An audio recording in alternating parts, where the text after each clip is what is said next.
Olá pessoal, sejam bem-vindos às Dicas do Rico Domingues. Meu nome é Thaís Silveira Pertilli e eu sou professora de Direitos Humanos. Hoje eu vou dar uma dica para você que está se preparando para concursos, para provas que exigem a disciplina de Direitos Humanos.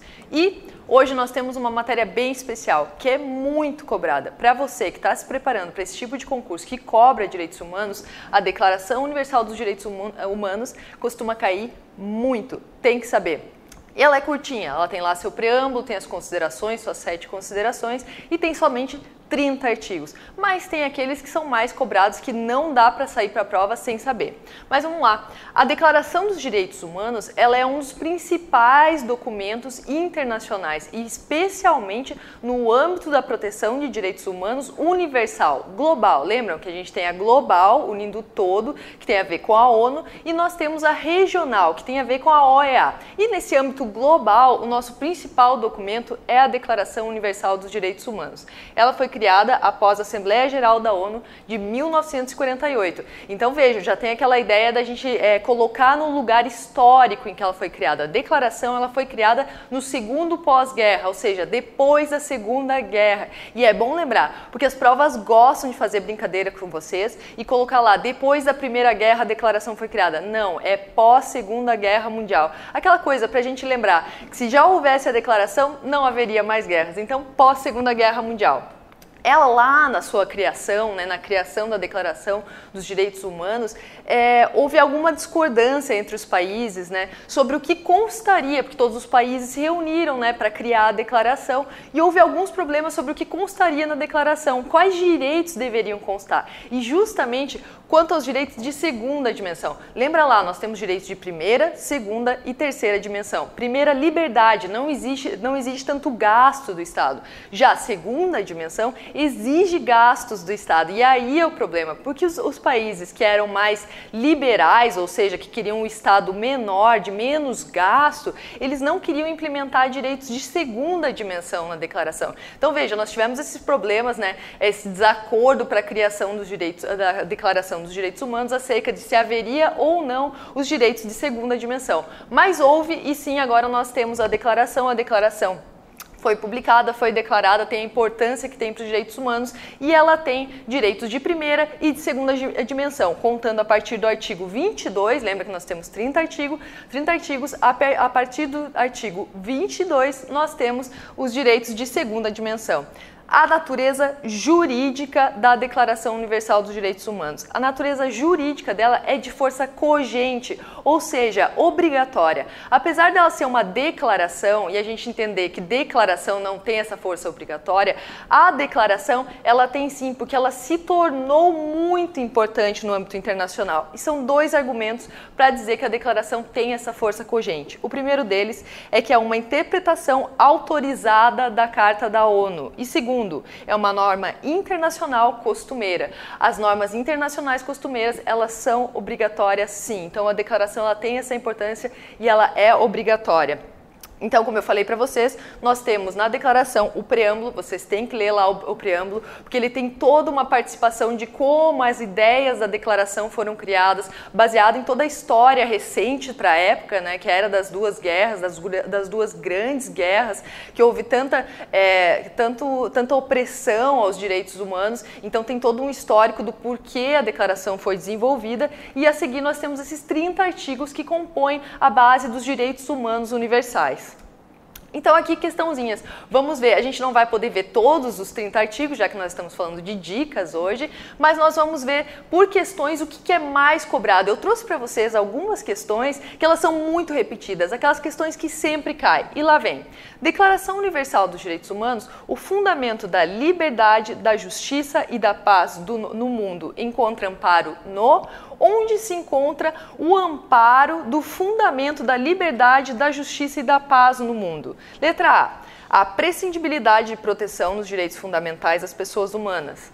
Não, prescindibilidade é que não necessitaria, então está errado. Letra B, no reconhecimento de que todos os países signatários abominam a pena de morte.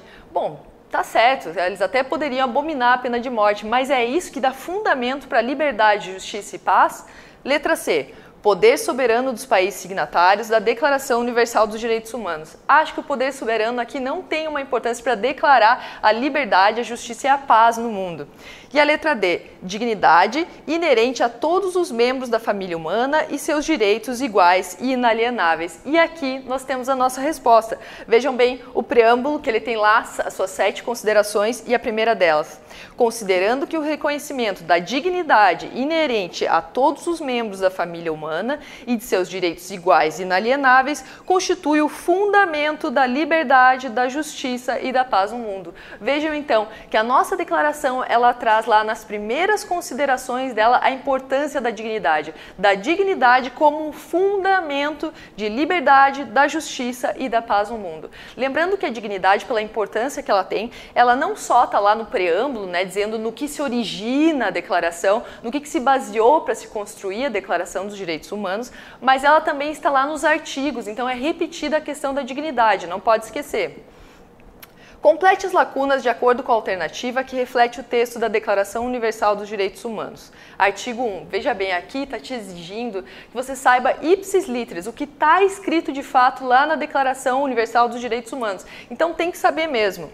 Aqui diz, artigo 1º, todas as pessoas nascem livres e iguais em... E aí tem que saber, tem que voltar para saber o que é todas as pessoas nascem livres e iguais em, e aí você vai procurar dignidade e direitos. E esse é o ponto. O nosso artigo 1º, como eu falei para vocês, ele traz a dignidade novamente. Então todas as pessoas nascem livres e iguais em dignidade e direitos. São dotadas de razão e tá certo novamente, são dotadas de razão e consciência. Ou seja, toda essa nossa preocupação com os direitos humanos, com a dignidade minha e do outro, ela tem a ver com a consciência, com a nossa capacidade racional de desenvolver uma ética humana.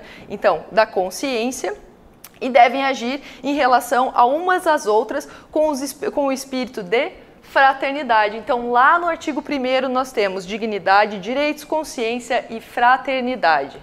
Mais uma questãozinha.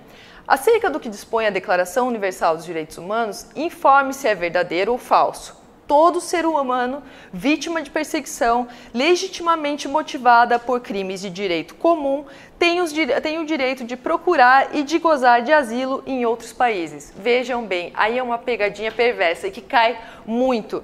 Todo ser humano vítima de perseguição. Até aí a gente já tá certo, todo ser humano vítima de perseguição, legitimamente motivada por crimes de direito comum, e esse é o ponto, essa é a pegadinha. Não pode ser por crimes de direito comum, e isso é expresso na declaração. É só por crime político que pode ter o asilo, pode requerer o Instituto do Asilo para um país. Crime comum não pode, e é por isso que ela tá errada. E tem que lembrar, essa que cai demais, cai que prova sim, prova outra também, cai essa questão do crime comum. Não é por crime comum. Mais uma questão. Com relação aos direitos humanos, julgue o item. Segundo a Declaração Universal dos Direitos Humanos, toda pessoa, no exercício de seus direitos e de suas liberdades, estará sujeita apenas às limitações determinadas por lei, exclusivamente com o fim de assegurar o devido reconhecimento e respeito dos direitos e das liberdades de outrem e de satisfazer as justas exigências da moral, da ordem pública e do bem-estar de uma sociedade democrática. É isso mesmo, e essa é a importância de fazer questões, porque aqui está narrando expressamente como está na Declaração dos Direitos Humanos. Lá no seu artigo 29, ele diz exatamente isso. Essa é a composição do artigo 29, então está correta essa questão. Segundo o texto da Declaração Universal dos Direitos Humanos, a proteção à privacidade compreende, veja, está exigindo de vocês o conhecimento acerca do direito da privacidade dentro da Declaração dos Direitos Humanos. Letra A, somente a privacidade do próprio interessado. Será que a declaração só fala da privacidade do próprio interessado? Não.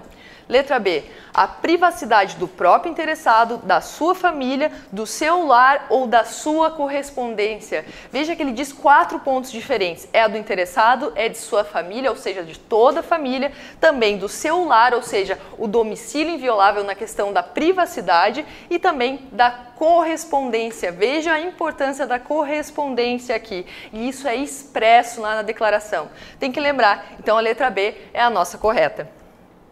Segundo a Declaração Universal dos Direitos Humanos, proclamada pela Assembleia Geral das Nações Unidas, julgue os itens a seguir.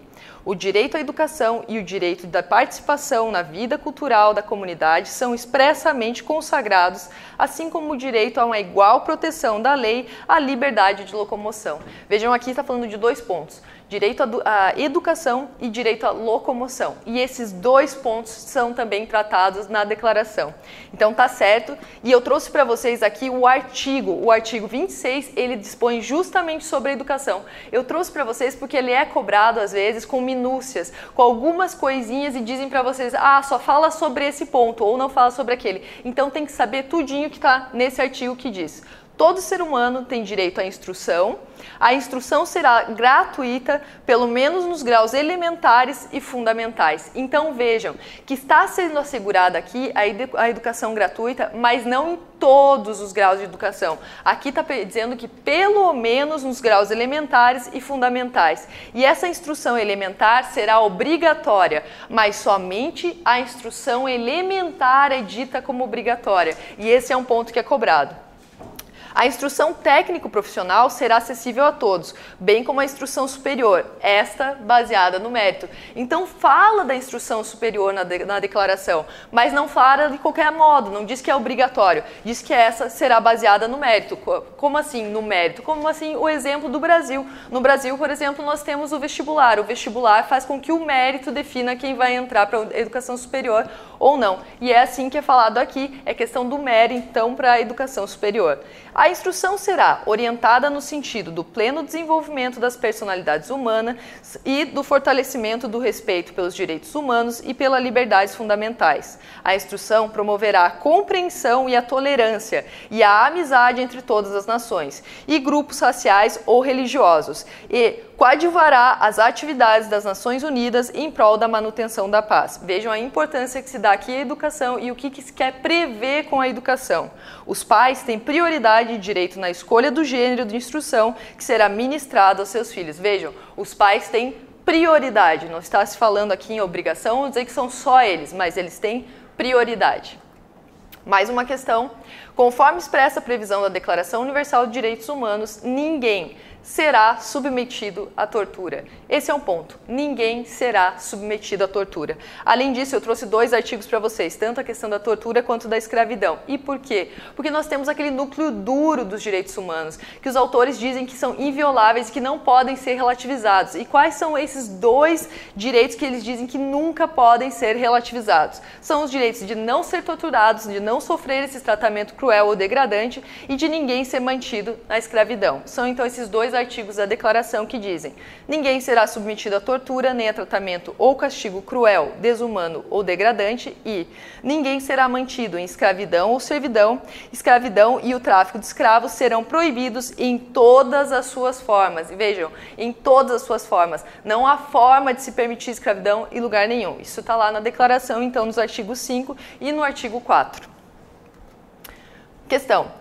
Todos os seres humanos têm direito à liberdade de pensamento, consciência e religião. Este direito inclui a liberdade de mudar de religião ou crença e a liberdade de manifestar essa religião ou crença, pelo ensino, pela prática, pelo culto e pela observância em público ou particular. Será então que todos, que está assegurado lá expressamente acerca da religião e que todos podem mudar de religião quando quiserem? Vejam a importância que a religião tem e está lá assim na declaração. Então esse é um ponto que está descrito na nossa declaração. Todo ser humano tem direito à liberdade de opinião e expressão. Esse direito inclui a liberdade de, sem interferência, ter opiniões e de procurar receber e transmitir informações e ideias por quaisquer meios e independentemente de fronteiras. E aí vocês já imaginam como cobram de vocês também diferente, né? Essa aqui tá certa, é exatamente esse o ponto, mas às vezes é cobrado de vocês e eles colocam lá que, dependendo de fronteira, não pode pedir informação além das fronteiras. Então tem que lembrar desse ponto, que é independentemente de fronteiras, vocês podem adquirir a informação. E o 3. todo ser humano tem o direito de fazer parte no governo de seu país diretamente ou por intermédio de representantes livremente escolhidos. É mais um ponto que está lá assegurado na declaração. Vejam que são só 30 artigos, mas eles dispõem sobre vários direitos. E a Declaração Universal dos Direitos Humanos, ela é muito correspondente com a nossa Constituição. Então, assim, sabendo da Constituição, a gente já pode saber os direitos que tem na declaração, só que nós temos que saber detalhes, porque eles costumam pegar vocês nos detalhes. Então tá certa a 1, 2 e 3, como nós vimos, todas certas. Além de tudo isso, nós vimos agora os direitos que são mais cobrados da declaração, mas tem que saber todos, tem que ler lá os 30 artigos. Mas além disso, além da Declaração Universal dos Direitos Humanos, nós temos os Tratados de 66. O que são os Tratados de 66?